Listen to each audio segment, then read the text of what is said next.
Tonight, a family's despair as their son's killer is found not guilty of murder. The moment a suicide bomber took her life as the mastermind behind the Paris massacre is killed. The Spirit of Tasmania evacuated after a bomb scare in Melbourne. A Tasmanian company wins the largest tender for the state's freight rail upgrade. And crying timber, an Australian first in the furniture industry. Good evening, I'm Peter Hughes. A 35-year-old Bridgewater man has been found not guilty of murder, but guilty of manslaughter over the stabbing death of St Helens man Sean Trigg. The Outlaw Motorcycle Club member was found with 18 stab wounds inside his killer's home in June last year.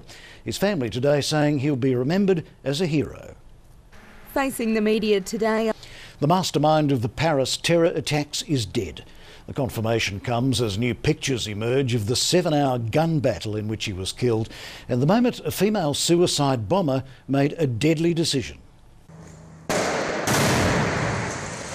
And Hobart woman and Paris survivor Emma Parkinson will speak exclusively to 60 Minutes of her ordeal on Sunday night. The 19-year-old was inside the Bataclan Theatre last Friday when terrorists opened fire, shooting her in the hip. The show will air on Win at 8:10.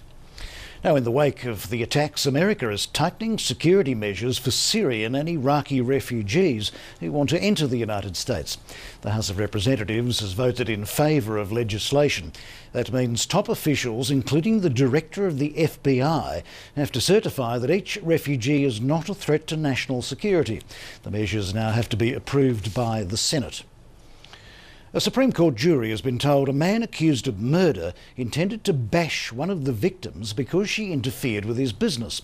David Ronald Morgan has pleaded not guilty to murdering Angela Marie Hallam and Joshua Eric Newman in August 2012. The bodies of 31-year-old Angela Marie. A Tasmanian coroner has retired to consider his findings in the death of a Targa Tasmania driver 2 years ago. 71-year-old John Ernest Mansell was killed when his Porsche slammed into a tree near Deloraine during the event in April 2013. An inquest has heard the New South Wales man had alcohol in his system and was driving at more than 200 kilometres an hour at the time of the crash. Coroner Simon Cooper has been told a new set of safety rules specifically for Targa is being drawn up, but they won't be ready until the 2017 race. Coroner Cooper will release his findings at a later date. A teacher from the state's south has been charged with having sexual intercourse with a person under the age of 17 years. The 32-year-old woman was bailed to appear in the Hobart Magistrates Court in January. Alarming statistics have revealed almost half of the state's homeless have spent time in prison, and 5 in 10 have been the victim of an attack since living on the streets. The Common Ground report is the first of its kind and will be used to help break the cycle of homelessness.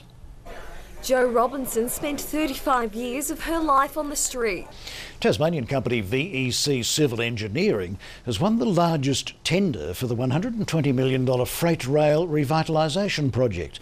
The 4-year program to update the state's outdated network will boost safety and capacity. It's the largest contract within the state's freight rail revitalisation project.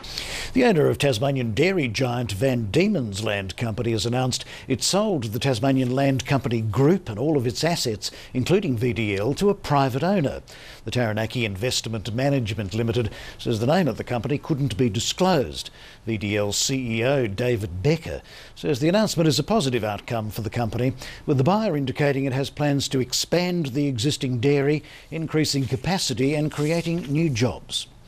Tasmanian timber standing in hydro dams is being rediscovered, harvested and put to good use by furniture makers and woodworkers.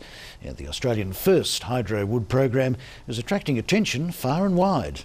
Specialty timbers harvested from the depths. Much more ahead on Win News tonight. A rare look at life on a submarine with the Australian Navy.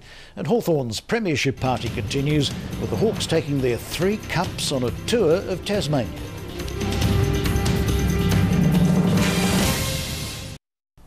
You're watching Win News. The Spirit of Tasmania was among 2 ships evacuated in Melbourne this afternoon amid bomb fears. Our reporter Dougal Beattie is there. Now, Dougal, what sparked the scare? Well, Pete, the drama unfolded just after midday when sniffer dogs detected a suspicious smell coming from the dock. Both of the ships have been delayed, but no doubt a sign of the very tense times. Pete? Dougal, thanks very much. Dougal Beattie reporting there from Port Melbourne. Prime Minister Malcolm Turnbull has made an embarrassing error in defending the lease of a port in the nation's far north, insisting it's not used by our Defence Force. But it is. The Chinese company now running it has ties to Beijing's military. 5 people are dead after 2 separate attacks in Israel. A Palestinian man stabbed 2 people in a shop during prayers. Worshippers standing against the door to keep the assailant out. He was later arrested. And in the West Bank, 3 people, including an American teenager, were killed and 6 hurt when a driver sprayed bullets at cars and then rammed a group of pedestrians. A helicopter has been filmed spinning out of control after a practice landing went wrong.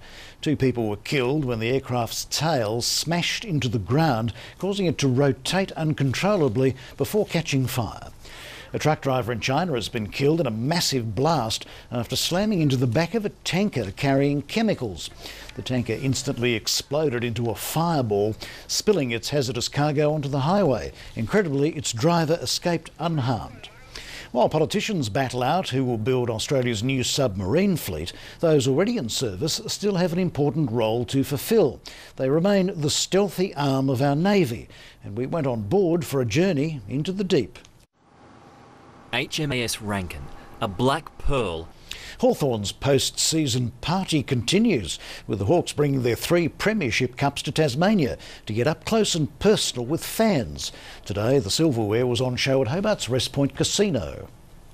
Part of Hawthorn's success story has been the Tasmanian partnership, and the community has really got behind Hawthorn. So we want to, as much as possible, allow people to touch, to hold those cups. You know, they're owned partly by Tasmania, so we're bringing them down for everyone to share. Tomorrow, the Cups will be on show in Launceston's Brisbane Street Mall between 11 and 2, before further public events in Devonport's Rook Street Mall and Burnie's West Beach Reserve on Sunday. Frank Costello joins me now to look further ahead at sport tonight. Did you actually get to touch any of those cups? Just the 2015 one, which should have been the West Coast Eagles. Oh, stop it. Come on, what do you got tonight? Lots coming up in sport tonight. The latest in cricket ahead of next week's historic day-night test in Adelaide. It comes as the Hobart Hurricanes partner up with a well-known charity for the upcoming Big Bash League season. Also tonight, some of our state's best junior swimmers are off to Adelaide to compete at the Pacific School Games. The Northwest Thunder welcome a new import for the 2016 Seabull season, and thousands of primary students take part in the annual schools triathlon. That's all on the way very soon in sport. There's always next year, 2016. Thanks very much. We'll see you shortly. Now stay with us tonight. Hundreds plucked to safety from a burning cruise ship, and some Tasmanian favourites among the winners of this year's Royal Hobart International Wine Show.